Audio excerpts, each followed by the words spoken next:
Hello, hello, and welcome to the Magic is in You podcast. My name is Kelsey Holmes, and I am so excited you're here today for episode number 9. Holy cow, I cannot believe this is already episode number 9.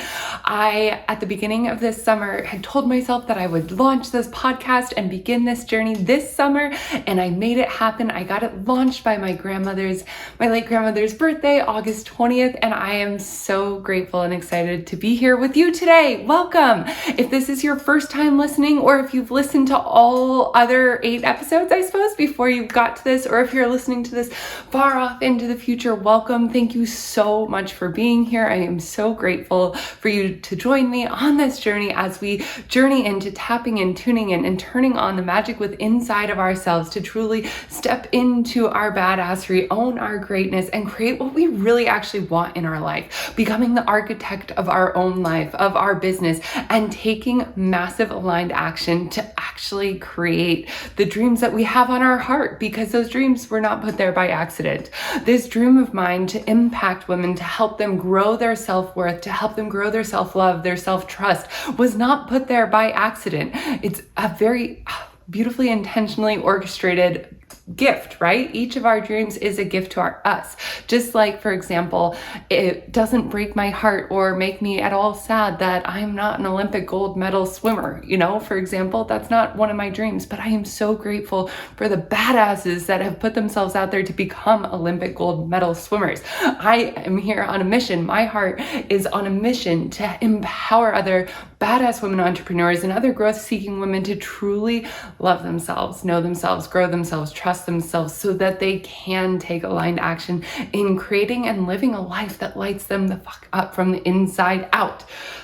I'm so excited you're here today. Today we are going to be jamming and talking about how our thoughts create our reality and affect our reality, and how we can intentionally choose the thoughts that we are thinking and powerfully then create our reality that we truly desire, and really truly design the reality and live the reality that we desire just by focusing in on our thoughts.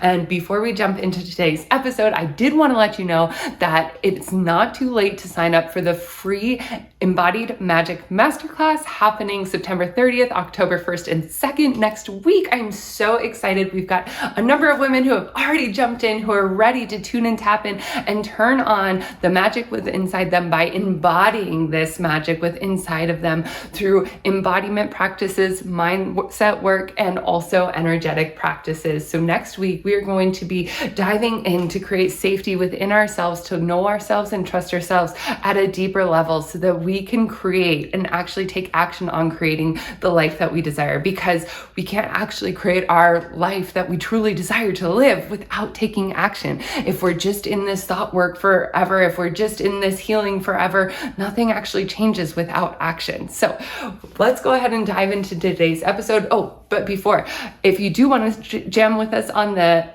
Embodied Magic Masterclass, check out the link below for more information. And if you're listening to this after the Embodied Magic Masterclass is running live, DM me and I might be able to hook you up with some replays. So let's dive into today's episode. Thank you again so much for being here.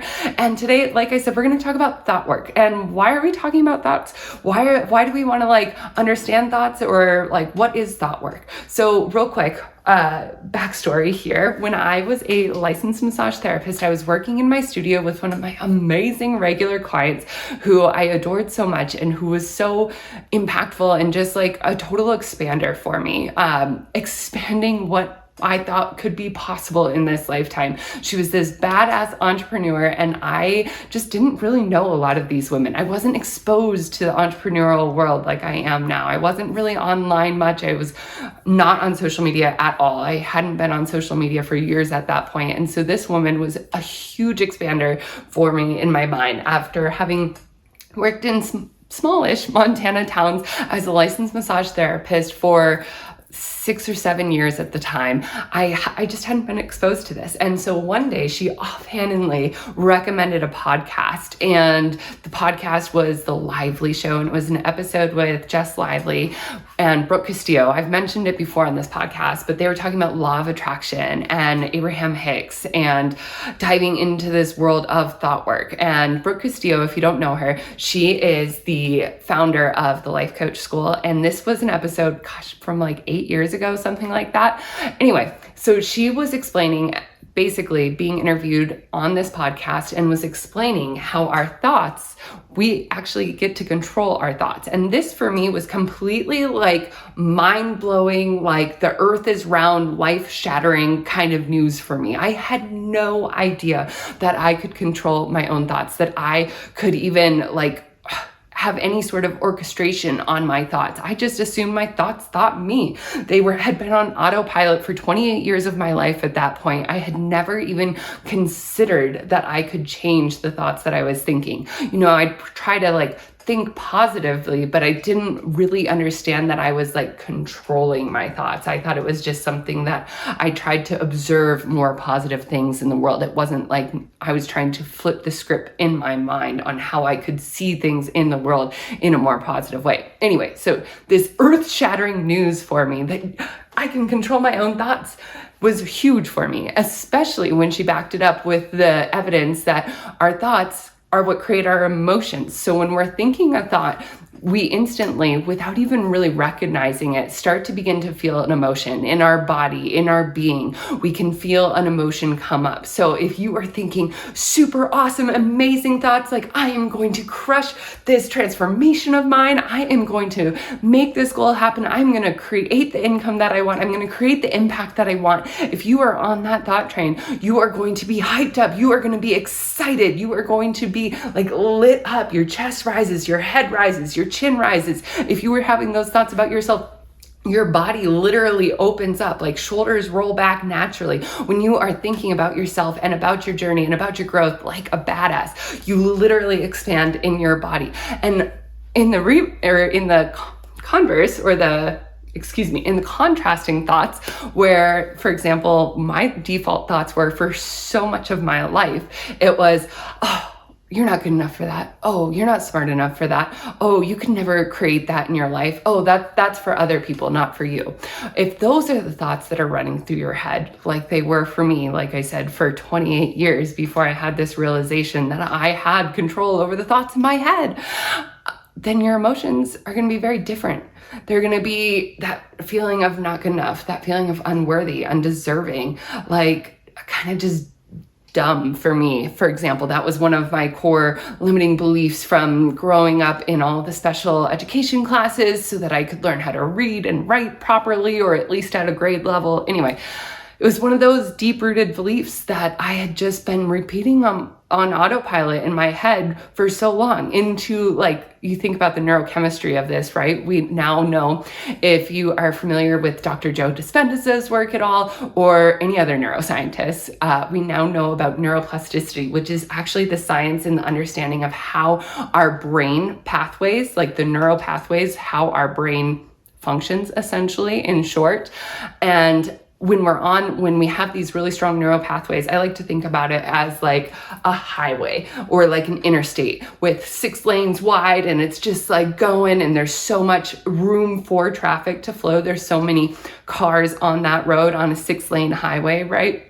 There's lots of, for example, thoughts going down this highway every day that are reinforcing this road, that are growing this road, that are keeping it to where it needs to be built up and get bigger and bigger, right? Versus thoughts that you're not having every day might be like a 2-track dirt road that you would find here in Northwest Montana, where I live, where the bushes are all like coming in on each side and you can barely fit your car down because it's so overgrown and just unused. Those, for example, in my case, in the before land, and when I didn't know that I could control my thoughts, these were the thought patterns of feeling good enough, feeling empowered, feeling confident, feeling worthy, feeling like I could trust myself, like I could love myself, like I could even like myself. All of those pathways had been so overgrown, so weak, so underdeveloped versus the self-hatred and the belittling and berating myself that had been super highways for so long of my life.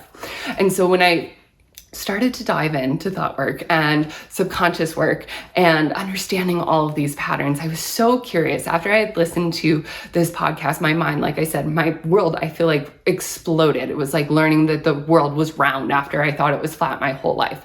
And I started just completely devouring as much as I possibly could. I was like, I need to know more. I need to learn this. I need to figure this out. I feel it in my bones. This shit is powerful. And I started diving in on all of these different teachers, all of these different thought leaders, from Brene Brown to Abraham Hicks, lots of Abraham Hicks. And I was listening to both Jess Lively and Brooke Castillo and understanding at a deeper level.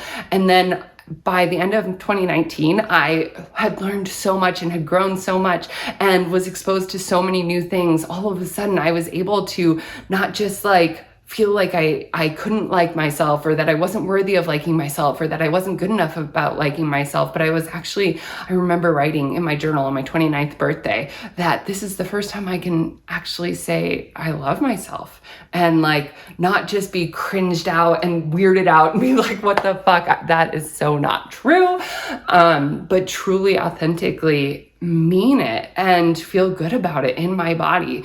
And through this transformation and growth journey, I learned about rapid transformational therapy and hypnosis and how powerful the subconscious mind is, and how powerful using tools like hypnosis, like intentional thought work and thought awareness work really were. And that's how I really started to begin to transform my life, even before I realized I was transforming my life, because I had planned to continue to massage and just learn hypnosis and maybe one day eventually use it, kind of thing. So as I was learning more about thought work, though, specifically getting back to thoughts, the real basics, when I was first learning this, maybe this is helpful for you. Let me know, shoot me a DM on Instagram if this is helpful for you. But some of the real basics that really got me going to understanding, to retraining my brain, because it didn't happen necessarily overnight, but in hindsight, it really didn't take that long. It just took quite a bit of intention. So understanding that we control our own thoughts. We get to choose our own thoughts. How cool is that? We get to be in our head by ourselves and can think whatever the fuck we want without anybody else knowing. We get to think and feel about ourselves the way we desire to think and feel about ourselves, and nobody else even has to know. Right? We get to do this work for ourselves, right? This is how we tap into our magic, is understanding ourselves at a deeper level and really allowing ourselves to shine, allowing our light to shine. And we can't shine our light if we don't allow ourselves to see and love our light within us. So understanding our thoughts. A great practice for this is meditation. I had started meditating 4 or 5 years prior to learning this about thought work, but it was meditating in classes, in yoga classes, in deeper practices, but I didn't quite understand. It was okay, I observe my thoughts and I let them go. I observe my thoughts and I let them go. Okay, I kind of get it. I kind of feel okay. But then once I started putting this thought work in and understanding this thought work, it took my meditation practice to a completely different level, because rather than just observing my thoughts and letting them go, I chose to go a layer deeper, but observe my thoughts and then observe from a higher level of, what is this thought?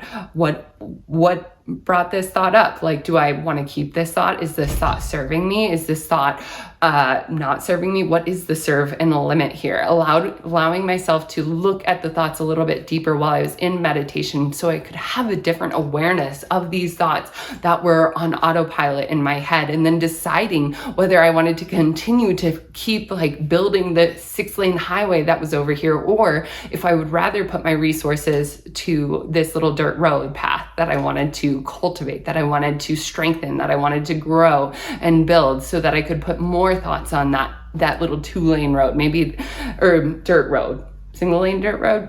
Anyway, you get what I'm saying.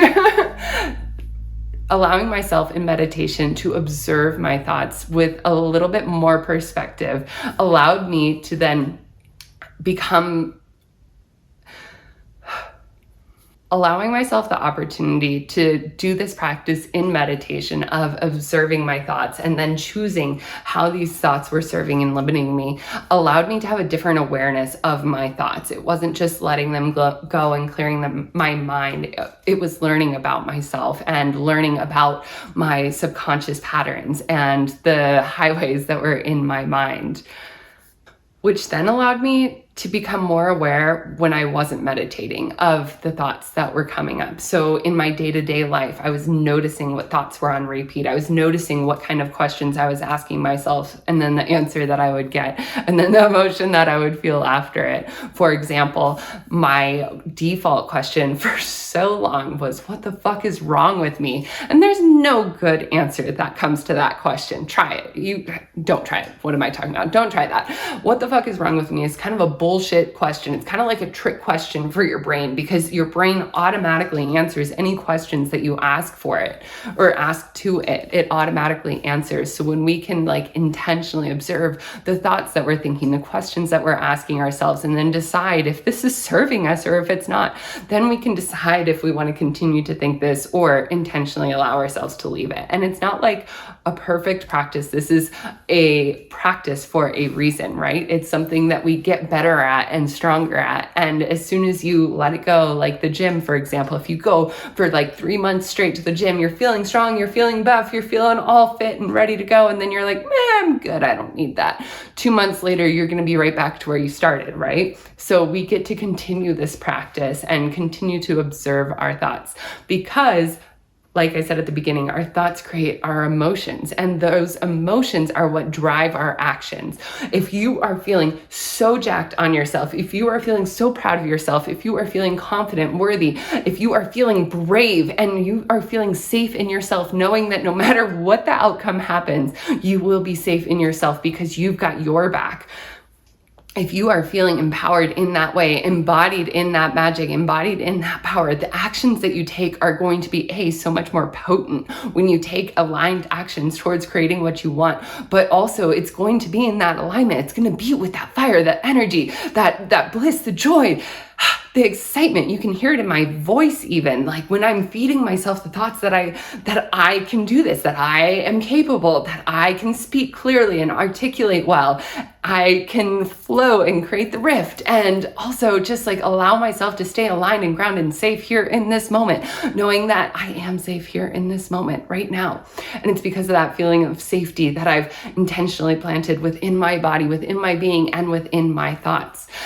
Because when we take action, for example, even the action of recording this podcast today, that is what is going to then produce the results. It's going to then allow the word to spread about the Embodied Magic Masterclass that I'm so fucking excited for, because it's the very first online masterclass that I have hosted in over a year and a half, so long overdue. And I am so excited because it's truly the work that's allowed me to turn my life from just so much self-doubt, self-deprecating thoughts, horrendous questions asking myself, which then made me feel depressed, anxious, overwhelmed, not good enough, not smart enough, to really allowing myself to fucking jump full in, dive full in, completely transition out of being a massage therapist, jumping full in on a fabrication business with my husband during COVID, at the same time as training as rapid transformational therapist, and then training as a coach, and then moving on to a property where that we completely renovated a 2-car garage,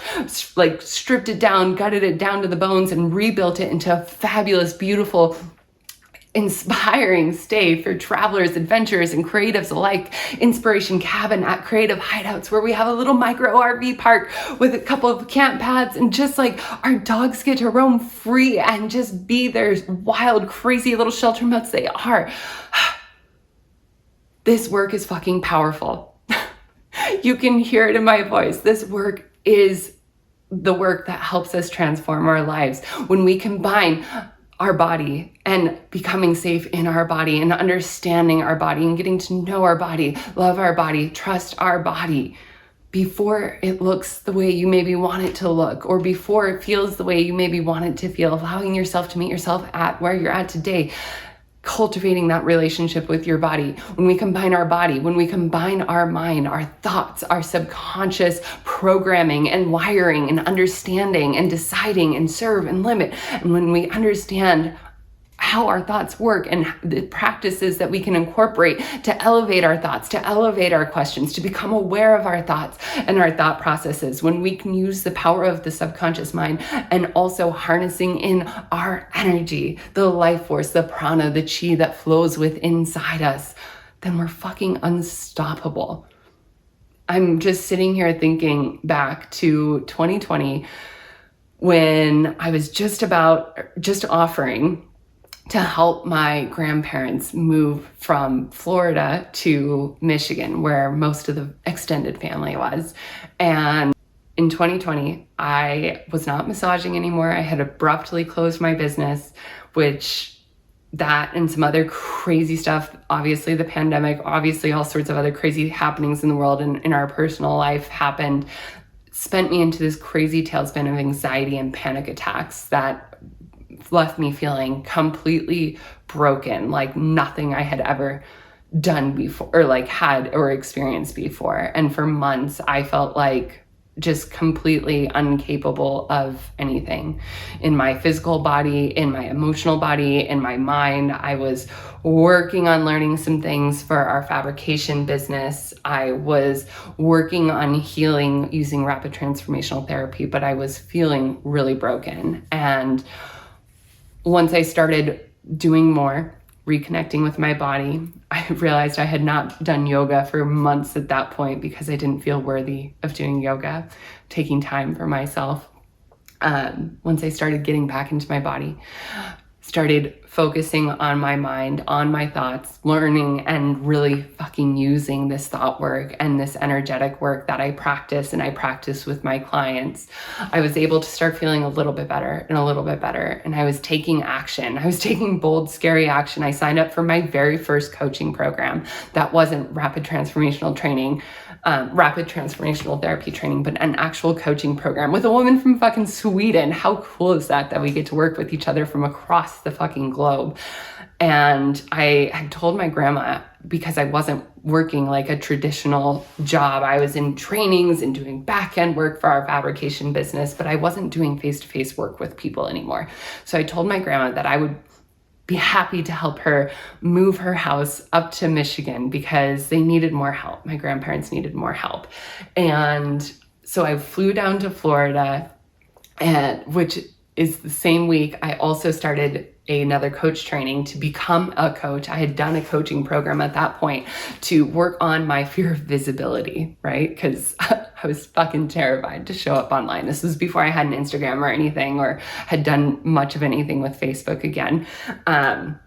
Terrified to go online. So I started my coaching program, my training to become a coach so that I could combine rapid transformational therapy and body work with coaching because I saw the power in coaching. But while I was there, I started this training. I helped my grandma and grandpa pack up everything, go through all of their stuff in their house because they were going to be downsizing from their house in Florida to a small apartment in Michigan. I got to have so much incredible, precious time with my grandma. And she told me all sorts of stories that I had never heard before, and all sorts of things that had happened to her in her life. And I could just feel the amount of shame that she still had from things that had happened in the past. Becoming a teen mom, pregnant as a teen, lots of shame, and having my dad, and just all sorts of stuff that left a lot of shame. And I could see it in her, even as I was helping her pack up, and she's in her late 70s.